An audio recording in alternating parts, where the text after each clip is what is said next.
Y bueno, lo que voy a exponer aquí es la posición cínica. Sin embargo, bueno, el cinismo es muy amplio, llega incluso hasta siglos después de Cristo en Roma. Y bueno, yo lo que hice acá fue básicamente concentrarme en Diógenes, ¿no? Porque creo que en Diógenes el cínico, porque creo que con él están como las bases fundamentales del cinismo, ¿no? En ese sentido, considero que si bien él viene de una tradición socrática que básicamente tiene que ver con Antístenes, ¿no? Yo considero que sí hay una diferencia importante entre Antístenes y Diógenes. Bueno, en el caso de los cínicos, y en general creo yo del pensamiento socrático, ellos su preocupación fundamental no es si los animales tienen derechos o no. Creo que ellos se inscriben básicamente dentro de una ética de la virtud, y en ese sentido lo que ellos hacen, y eso se refleja en varios textos de Platón y de Antístenes también, es como fijar como la virtud de cada animal y en ese sentido su utilidad, y de acuerdo con eso los ubican dentro de este orden natural. Eso les permite a ellos pues ubicarlos, pero al mismo tiempo también utilizar a los animales como imágenes para representar posiciones filosóficas y caracteres. Por ejemplo, eso lo podemos ver en Platón. Él en la República utiliza a los animales para explicar ciertos caracteres. El más claro, me parece a mí, es por ejemplo el uso del león en el libro 9 para representar el carácter irascible, por ejemplo, ¿no? Eso mismo hace también Antístenes. Él también habla del león como un animal noble, digamos, ¿no? Y en ese sentido, bueno, creo yo que lo que voy a tratar de mostrar aquí es que Diógenes utiliza también esta imagen del perro para justamente representar su posición filosófica, pero básicamente como la posición que el filósofo para él tiene en la ciudad. Y en ese sentido, pues él lo que hace es como revestir el socratismo de la imagen del perro.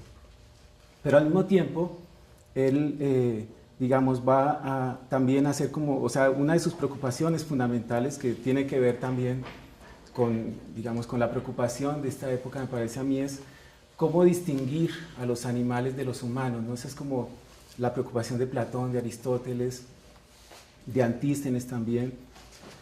Y él digamos, está también, digamos, construyendo su filosofía de acuerdo con ese problema, con esa pregunta. Sin embargo, lo interesante de Diógenes es que la pregunta que él se hace es ¿en qué consiste la animalidad del humano, ¿no? Y de acuerdo con eso, él también, digamos, lo que va a hacer es como usar a los animales como modelos para poder comprender esa animalidad, ¿no? Entonces, básicamente, esas son las tesis que yo voy a sostener aquí. Y bueno, en este trabajo yo hago como una construcción, digamos, de lo que sería la filosofía de Antístenes como un antecedente de la filosofía de Diógenes, partiendo del supuesto justamente de que Diógenes es como una visión extrema de esa posición de Antístenes. Y bueno, eso también me permite a mí explicar esta imagen que encontramos en Platón al referirse a Diógenes, según la cual él es un Sócrates enloquecido, ¿no? Yo lo que hago es como, digamos, adentrarme en esa imagen que nos da Platón de Diógenes. Pero bueno, aquí me voy a saltar toda esa parte, digamos, de los antecedentes de Antístenes y me voy a concentrar solamente en Diógenes, ¿no? Que es lo menos. Bueno, voy a leer todo el pasaje. Diógenes, un Sócrates enloquecido. Dice, entre los testimonios que recoge Laercio sobre la discordia que al parecer hubo entre Platón y Diógenes en torno a las ideas, al final de uno de estos pasajes, alguien le pregunta a Platón qué tipo de individuo le parece Sócrates, a lo cual responde, y uno no puede dejar de notar un cierto aire de recriminación, un Sócrates enloquecido. Se trata de una caracterización que, como he señalado, indica que Diógenes constituyó el cinismo a partir de una imagen de Sócrates, pero que además hace palpable el propósito de su filosofía. De acuerdo con este supuesto, en esta sección haré una exposición de la propuesta de Diógenes, tomando como pilar esta percepción que supuestamente tuvo Platón de él, pero que considero se avista en los varios testimonios que tenemos de su vida y obra.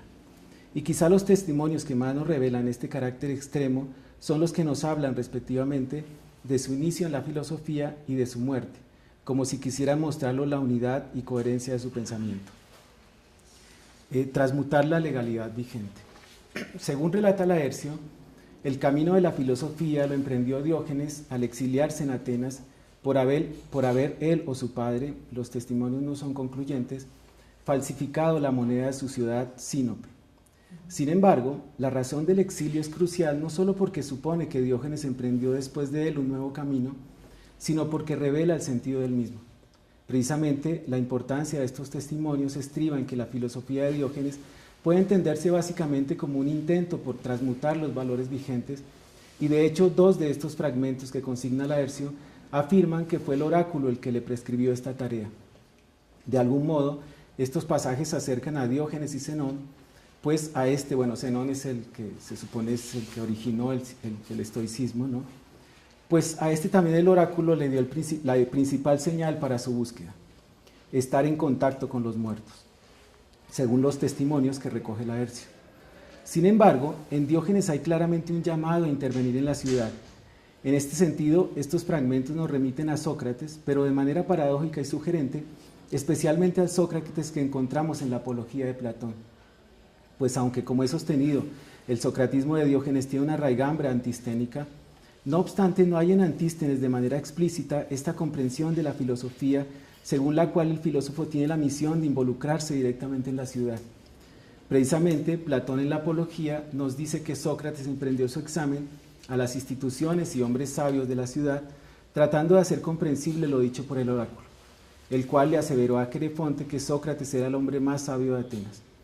Y este examen que lleva a cabo el Sócrates de Platón significó una crítica radical a la religión y con ello a los valores de la ciudad, como se desprende de la apología misma y de diálogos como por ejemplo el Eutifrón, una crítica que de algún modo culmina en la República, en donde la ciudad se estructura sobre bases completamente distintas a las de la tradición. Las ideas, principios permanentes con los cuales los valores de la ciudad se sustentan a partir de lo que para Platón sería el conocimiento como distinto de la opinión. Diógenes, como Antístenes, coincide con Platón en que hay una distinción entre conocimiento y opinión, y que la ciudad tiene que estructurarse con base en el conocimiento. Pero ninguno acepta que los objetos del conocimiento sean las ideas. Precisamente, algunos fragmentos nos indican cuáles pudieron haber sido las razones que tuvo Diógenes para este rechazo. En el primero, según Laercio, se cuenta que una vez que Platón hablaba sobre las ideas, Diógenes lo increpó afirmando que veía la mesa, pero no la mesidad. Y en otros dos, Diógenes sostiene que la filosofía de Platón no tiene ningún mérito debido a que no ha irritado a nadie.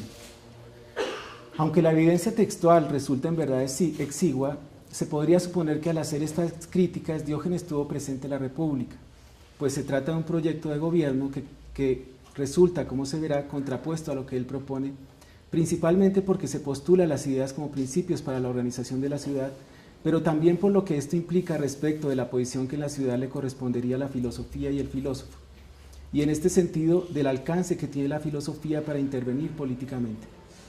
Precisamente, dejando aparte la reivindicación que hace Platón de lo griego, al declarar a su ciudad como griega, lo cual supone que sus gobernantes tendrán un trato discriminatorio con los no griegos o bárbaros, un supuesto que difícilmente compartirían Antístenes o Diógenes. Uno de los aspectos de esta ciudad de Platón que más resalta es que en ella ya no hay cabida para el Sócrates que se perfila en la Apología, no solo porque en esta ciudad los filósofos integran la clase de los gobernantes, sino porque además tienen conocimiento, el conocimiento del bien con base en el cual toman las decisiones en la ciudad. Con este paso, Platón igualmente está comprendiendo a la ciudad de una manera distinta como la conciben Antístenes y Diógenes, para quienes al parecer los individuos se reúnen en la ciudad con el fin de suplir sus necesidades. De acuerdo con esto, como se desprende de un texto que refleja la posición cínica, los recuerdos de Sócrates, los recuerdos 2.1 de Genofonte, el problema que plantea la ciudad es cómo lograr la libertad en ella y la plena satisfacción del deseo cuando solo existe la alternativa de gobernar o de ser gobernado. Justamente, como lo plantea Aristipo, a quien Sócrates exhorta para que tenga dominio de sí sobre sus deseos, debido a su vida licenciosa, en la ciudad tanto el que gobierna como el gobernado están sujetos a la necesidad. El primero, porque tiene que agregar a sus necesidades las necesidades de los gobernados, quienes esperan que él les sirva como sirve el esclavo, servirles sin tomar nada a cambio. Los segundos, porque están sujetos a la ley. Para Aristipo, por esta razón, la libertad solo se puede encontrar en una tercera alternativa, que no pasa por gobernar o ser gobernado, sino en vivir como extranjero en cualquier ciudad, lo cual supone que puede beneficiarse de la ciudad, satisfacer sus deseos, sin tener que estar sujeto a sus restricciones. Sócrates le replica, recordándole que ser extranjero conlleva la pérdida de derechos, lo cual equivale a ser el más débil y por tanto convertirse en alguien que puede ser esclavizado en cualquier momento. Sin embargo, Sócrates no está en contra de esta tercera alternativa, pues es la que, según la imagen que nos ha transmitido la tradición, él consideró propia del filósofo, quien, a diferencia de lo que supone Aristipo, es alguien capaz de gobernar como lo era Sócrates mismo, solo que no está dispuesto a ser parte de la administración de la ciudad y por ello le sirve de otra manera. Precisamente Sócrates asumió responsabilidades con la ciudad, fue a la guerra, fue parte del consejo y aceptó la condena a muerte por no ir en contra de las leyes de la ciudad. Pero también, como lo señala Jenofonte, gracias a su dominio de sí pudo acceder a los bienes de la ciudad que la ciudad proporciona, como la amistad y el reconocimiento. No obstante, como se sigue de la apología de Platón, al no estar supeditado a ningún compromiso político, pudo siempre decir la verdad y ser crítico con las costumbres e instituciones de la ciudad. Esta visión de la ciudad nos permite ver con más claridad, creo yo, la razón por la cual la pobreza resulta liberadora para Antístenes. La condición de pobreza conlleva rechazar los valores que, en el intento por solventar las necesidades, han conducido a los ciudadanos a la búsqueda de riqueza y placer, los cuales más que liberar sujetan a la necesidad. Por esta razón, para Antístenes el sabio, liberado de la necesidad, se encuentra igualmente al margen de la ley, como se sigue del pasaje citado de la Política de Aristóteles, pues la ley está dirigida básicamente a regular los deseos. Bueno, en este pasaje Aristóteles lo que dice es que, según Antístenes, el sabio, digamos, es como la cabeza del orden natural, y en ese sentido, pues él no necesita, digamos, la ley, sino que vive de acuerdo con su virtud, ¿no? De acuerdo con esto, el sabio ni gobierna ni es gobernado, y por ello, a diferencia de lo que propone Platón, su pertenencia a la ciudad no tiene que ver con el reconocimiento de sus valores y la función que cumple en la misma, sino por los bienes que ella le proporciona, especialmente la búsqueda de la excelencia y la amistad. Diógenes, en principio, se sitúa igualmente en este punto intermedio, pero como he señalado, va mucho más allá de Antístenes al vivir en la ciudad, portando el estandarte no de la pobreza, sino de la indigencia, lo cual parece sugerir que en la lógica antisténica busque la completa liberación y, de hecho, distintos testimonios lo proclaman como el verdadero rey, pues ni siquiera Alejandro, con todo su poder, tiene tanta libertad. Sin embargo, esta situación extrema de Diógenes tiene, a mi juicio, como indicado, un propósito adicional que delimita toda su filosofía. Al igual que el Sócrates de la Apología, al igual que Platón, Diógenes no persigue liberarse para liberar a los que le siguen. Su interés es liberar a la ciudad. Por esta razón, su extremismo, con el cual nos dice que los únicos bienes reales son los que proporciona la naturaleza, lo sitúan no al margen o por fuera de la ciudad, sino en el centro de la misma. Es más, en toda ella, pues duerme en un tonel o en una tina, come y hace sus necesidades en la plaza pública, está aquí y está allá, buscando con ello disipar la niebla que enceguece a la ciudad. Cito un texto de Laercio que dice: decía imitar a los maestros del coro, pues también ellos dan el tono más alto con vistas a que el resto capte el tono que corresponde. De acuerdo con esto, Diógenes apela a la animalidad para configurar el papel de la filosofía y especialmente del filósofo en la ciudad, pues él reviste al socratismo de Antístenes con la imagen del perro, el cual nos muestra, según Platón, que hay en la naturaleza un animal que combina la fogosidad con la mansedumbre, pero sobre todo que es filósofo por naturaleza, ya que distingue lo que es propio y lo que es ajeno, a partir, respectivamente, del conocimiento y el desconocimiento. Diógenes, igualmente, deambula por la ciudad mostrándole lo que es propio y lo que es ajeno, lo que corresponde con la naturaleza y lo que no, el principal conocimiento que dice haber recibido de Antístenes. Justamente, el perro, que por su colaboración con el hombre es parte de la ciudad, pero vive según su naturaleza, impacta al contraponerse a sus costumbres. Diógenes en este sentido come cuando tiene hambre y se masturba cuando siente la necesidad, mostrando con ello que la acción según la naturaleza no es incoherente, como sí lo es la acción según la costumbre. Los oradores hablan de justicia, pero no la practican. Se hacen sacrificios a los dioses pidiendo salud, pero se celebran comilonas en contra de la salud. Sin embargo, este conocimiento de lo que es propio y de lo que es ajeno significa en realidad una investigación constante, la cual, como lo indican los distintos testimonios, se resuelve en la práctica, experimentación y observación. Una investigación que, según algunos fragmentos, explica su muerte. Se dice que murió tras haber vivido cerca de 90 años. Este es un texto del Diógenes Laercio.